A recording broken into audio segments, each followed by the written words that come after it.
तृतीय केदार बाबा तुंगनाथ की जय। बाबा तुंगनाथ चोपता से 5 किलोमीटर की दूरी पर हैं, जिन्हें हमें पैदल ही पार करना होता है उनके दरबार तक। और ये इस समय तुंगनाथ टेम्पल का आप गूगल मैप देख रहे हैं।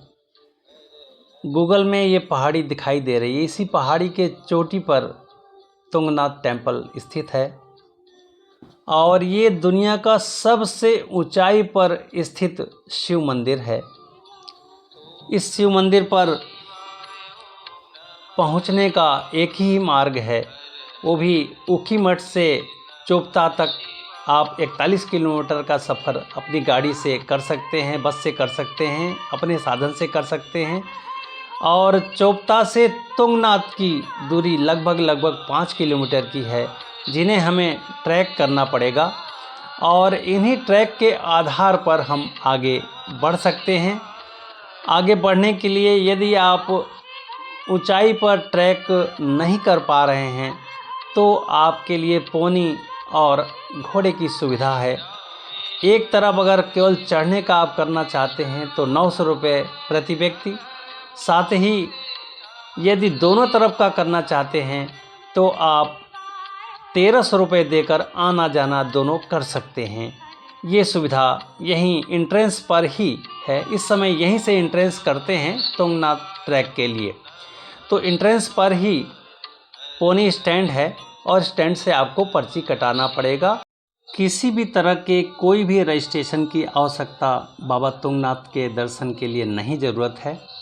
केवल आप फिजिकली फिट हों या पोनी या टट्टू या घोड़े से आप जाने में सक्षम हों, इतना ही पर्याप्त है। 3680 मीटर की ऊंचाई पर ये मंदिर स्थित है। इस मंदिर को पांडवों ने बनाया है, ऐसा बताया जाता है। और सबसे एडवेंचरस यहाँ तुंगनाथ से चंद्रशिला का ट्रैक है, जो कहने के लिए 1 किलोमीटर है, लेकिन उसका एलिवेशन 45 डिग्री से 60 डिग्री तक है।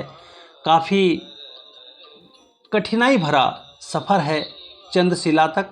यदि आप फिजिकली फिट हों तो बेशक वहाँ तक जाएं। किसी भी तरह के पोनी और हॉर्स की सुविधा तुंगनाथ से चंद्रशिला तक आने जाने के लिए नहीं है, आपको स्वयं से ही जाना पड़ेगा। तो ये चंद्रशिला की बात रही। और अब हम आगे बढ़ते हैं और यहाँ के बारे में कुछ बताने का प्रयास करते हैं। ये मंदिर नागर शैली में बना हुआ है और नागर शैली का एक विशेष प्रकृति होती है कि एक बड़े चबूतरे पर कोई भी स्ट्रक्चर बनाया जाता है, जैसे कि खजुराहो का हमारा मंदिर नागर शैली में बना हुआ है।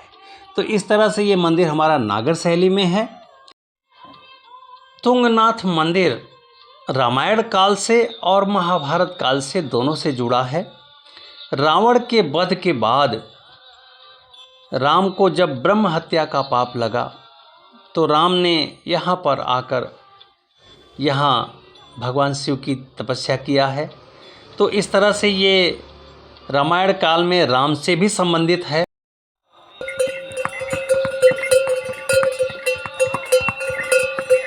लगभग 8 फीट चौड़ा पाथवे है और इन पाथवे पे हर हर महादेव के नारों के साथ यात्री अपना सफ़र तय करते हैं। और इन सफ़र के साथ ही साथ इन नज़ारों का देखिए आनंद, कितने प्यारे नज़ारे।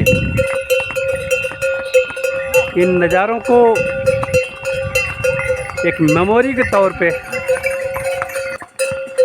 कैद करके ले जाना, और this is a life time achievement.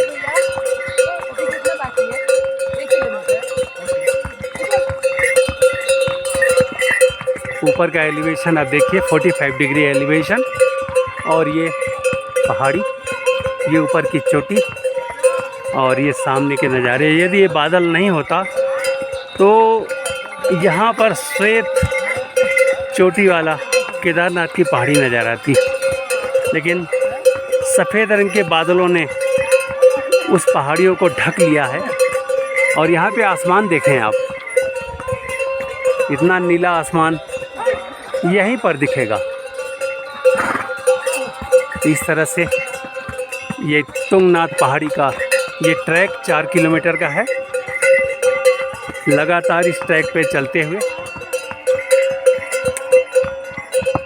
देखते हैं तुंगनाथ तक कितनी देर में हम पहुंचते हैं। ये बादल वहां से उठ रहे हैं। बादलों का उठना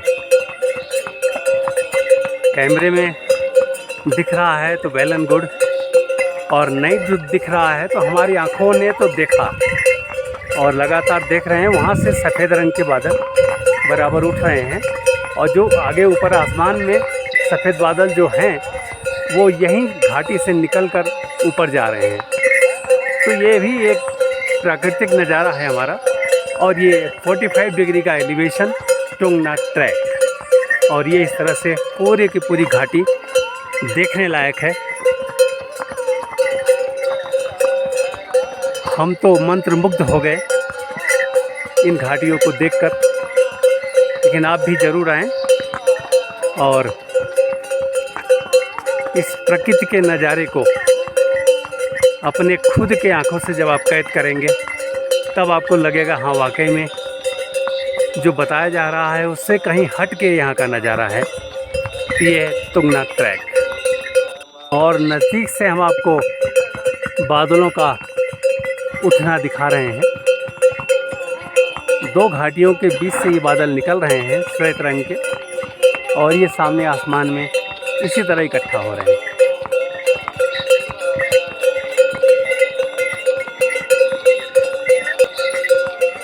अभी यहाँ पे घोड़े वाले भैया ने हमें बताया कि यहाँ पर रावण ने तपस्या किया था और तपस्या करके भगवान शंकर को यहीं प्रसन्न किया था, और यहीं से सोने की लंका पाया, और यहीं से भगवान का विग्रह वो शिवलिंग लेके गए थे। जो रास्ते में लंका नहीं पहुंच पाई शिवलिंग, वो देवघर में स्थापित हो गया, क्योंकि रास्ते में वो छोड़ दिया गया। ये देखिए यहाँ का बुग्याल, और बुग्याल के साथ साथ ये श्वेत रंग का बादल, और ये नीला आसमान। नीला आसमान बहुत कम दिखेगा, प्रदूषण के वजह से आसमान नीला नहीं रह गया हम लोगों के शहरों में, लेकिन यहाँ पूरा का पूरा नीला आसमान, और रात में पूरे के पूरे तारे दिखाई देते हैं। और ये देखिए तुंगनाथ का ट्रैक, यहाँ से लगभग अब 1 किलोमीटर तुंगनाथ और रह गया। यहाँ से घाटियों से बादल निकल रहे हैं, और इन घाटियों से बादल निकल रहे हैं सामने, और निकल के ये ऊपर इकट्ठा हो रहे हैं आसमान में, और यही बाद में बरसेंगे। और ये सामने हरा बुग्याल, क्या सीन है। एक एक सीन आँखों में बसाने लायक है।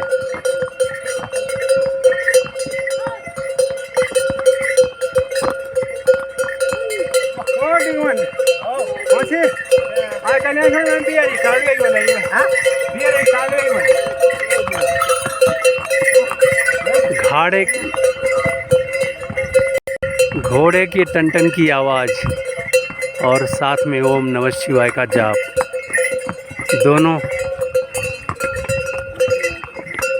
अपने आप में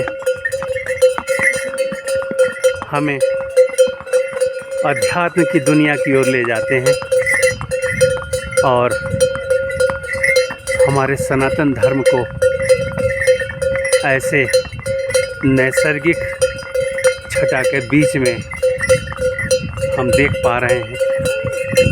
इतना सुंदर नज़ारा शायद ही देखने को मिले। धीरे धीरे तुंगनाथ के ट्रैक को हम पार करते जा रहे हैं, और यहाँ के नज़ारों का आनंद हमें एक अलग ही दुनिया में ले जा रहा है। आइए यहाँ से तुंगनाथ मंदिर दिखाई दे रहा है, हम आपको दिखाने का प्रयास करते हैं। ऊपर पहाड़ी पर चढ़ते चढ़ते और अपनी मंजिल जब नज़र आ जाए, और मंजिल भी क्या, तुंगनाथ बाबा, तो क्या कहने, सामने बाबा तुंगनाथ का मंदिर दिखाई दे रहा है, जो यहाँ से लगभग 1 किलोमीटर की दूरी पर होगा। तो ऐसे में मन प्रफुल्लित हो जाता है, मन रोमांचित हो जाता है, मन भगवान में रम जाता है। ओम नमः शिवाय। जहाँ पे घोड़ा हमें उतार चुका है, वहाँ से तुंगनाथ मंदिर मुश्किल से 200 मीटर की दूरी पर रह गया है। इतना हमें ट्रैक करना पड़ेगा। तो चलिए धीरे धीरे भगवान का नाम लेके ट्रैक करते हैं और आपको वहाँ का नज़ारा दिखाते हैं।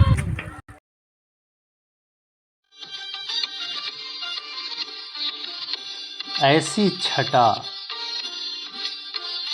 अनुपम दृश्य, भगवान भोलेनाथ की कृपा, एक एक कदम ओम नमः शिवाय के जाप पर चलते हुए श्रद्धालु,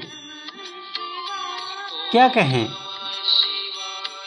पूरी की पूरी पहाड़ी हरी भरी वादियों में बदली हुई सी, और ऐसे में बाबा तुंगनाथ का मंदिर और नज़दीक आता जा रहा है। बोलिए तुंगनाथ बाबा की जय। मंदिर सामने है और कुछ भक्तों के लाइन यहाँ पर लगे हुए हैं दर्शन के लिए।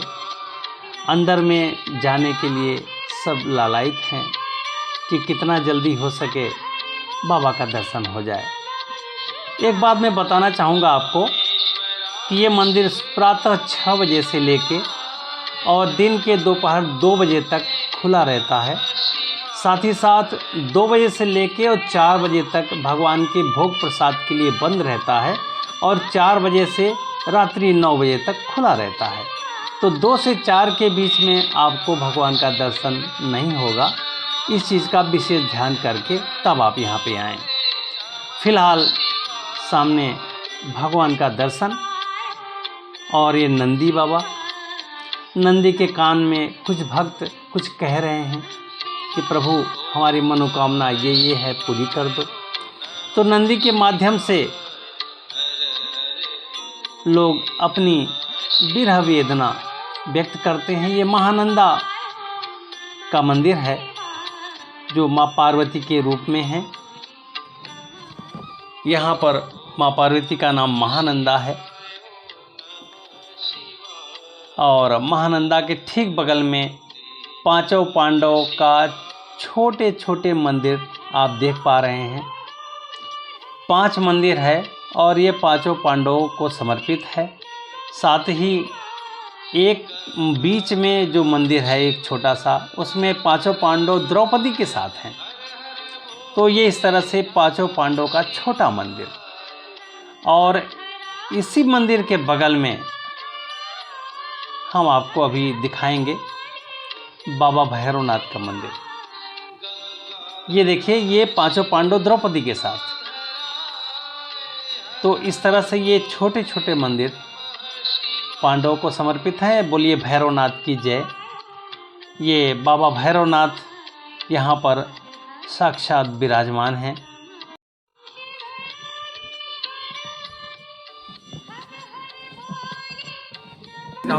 जनपत्रस्तो विष्णु शूराशि विष्णु ध्रुवौ शिव वैष्णवमसि विष्णु वेत्ता ओम अग्निर्देवता वातो देवता सूर्यो देवता चंद्रमा देवता वसुः देवता रुद्रा देवता आदित्या देवता मरुतो देवता विश्वे देवा देवता बृहस्पतिर्देवतेन्द्रो देवता वरुणो देवता ओम द्यौः शांति अंतरिक्षगुं शांति पृथिवी शांति आपः शांति ओषधयः शांति वनस्पतयः शांति विश्वे देवाः शांति ब्रह्म शांति सर्वगुं शांति शांतिरेव शांति सामा शांतिरेधि ओम विश्वानि देव सवितर्तुरितानि पराशुभ यद्भद्रं तन्न आशुभ ओम शांति शांति।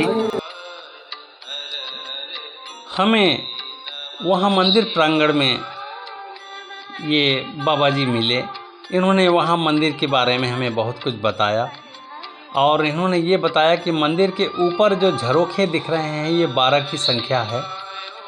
यह 12 ज्योतिर्लिंग का उद्बोधन हमें करा रहा है और मंदिर के ठीक पीछे और आसपास कई छोटे छोटे मंदिर हैं जो बाद में बनाए गए। तो इस तरह से महाराज जी ने हमें इस तुंगनाथ बाबा के आसपास के जो भी छोटे छोटे मंदिर थे उसके बारे में हमें डिटेल में उन्होंने बताया। अब आइए हम उदक कुंड के तरफ बढ़ते हैं, जो बाबा को चढ़ाए हुए जल प्रसाद, दूध, दुग्ध प्रसाद सब इसी कुंड में आके बाहर निकलता है। इसको उदक कुंड बोलते हैं और इस कुंड से पीछे एक भगवान शंकर का छोटा मंदिर है।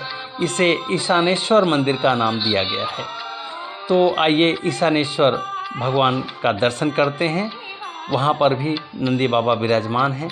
ईशानेश्वर मंदिर ये तुंगनाथ मंदिर के काफ़ी बाद बनाया गया, यानी कि ये नवीन मंदिर मान सकते हैं आप। और ईशानेश्वर मंदिर के बाद अब आइए आगे बढ़ते हैं और आगे बढ़ने के साथ ही साथ ये 12 झरोखे आप देखिए और इन झरोखों के साथ अब हम धीरे से आगे बढ़ रहे हैं और भूत भावन भगवान भूतनाथ मंदिर। तो भूत भावन भगवान भूतनाथ के मंदिर की तरफ आइए, आपको भी ले चलते हैं और वहाँ भगवान से आपको मिलाते हैं। ये मंदिर भूतनाथ मंदिर है और पीछे आप देख पा रहे होंगे कि घाटी से श्वेत रंग के बादल बराबर उठ रहे हैं, निकल रहे हैं, घूम रहे हैं, भाग रहे हैं। तो ये दृश्य अपने आप में बड़ा ही मनोहारी है। इस मनोहारी दृश्य के बीच में ये रहा बाबा भूतनाथ का मंदिर और आइए बाबा का दर्शन कराते हैं। बोलिए बाबा भूतनाथ की जय।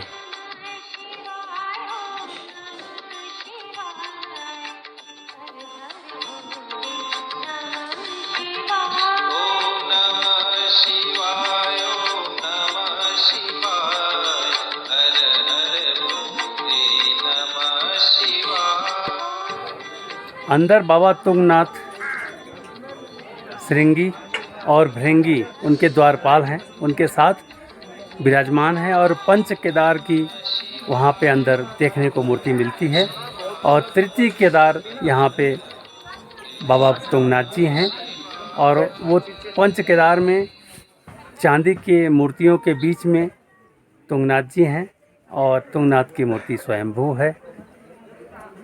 ऐसे अंदर दर्शन करने को मिलता है।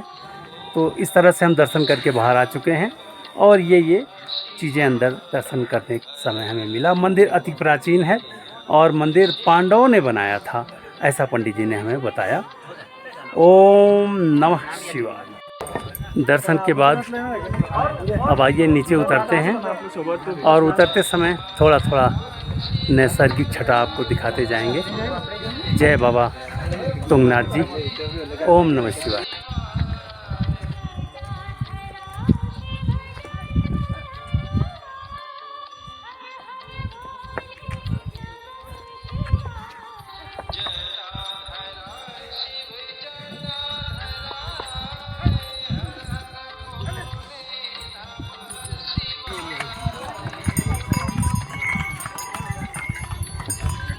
पूर्ण क्लियर होता, मतलब क्लियर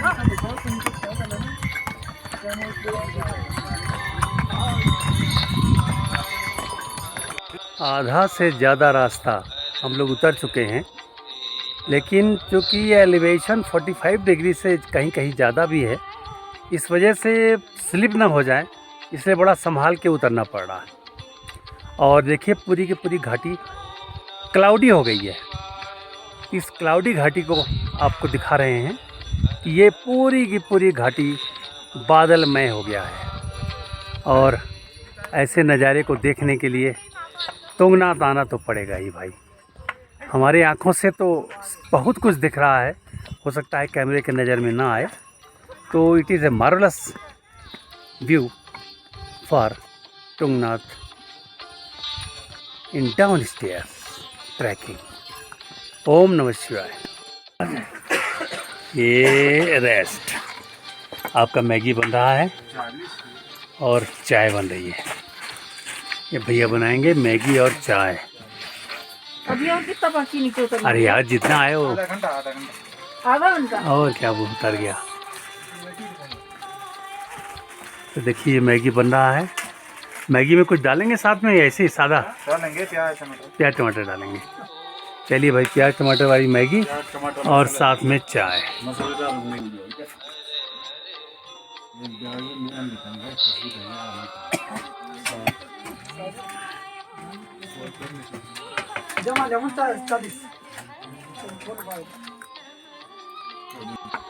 बुग्याल वाकई में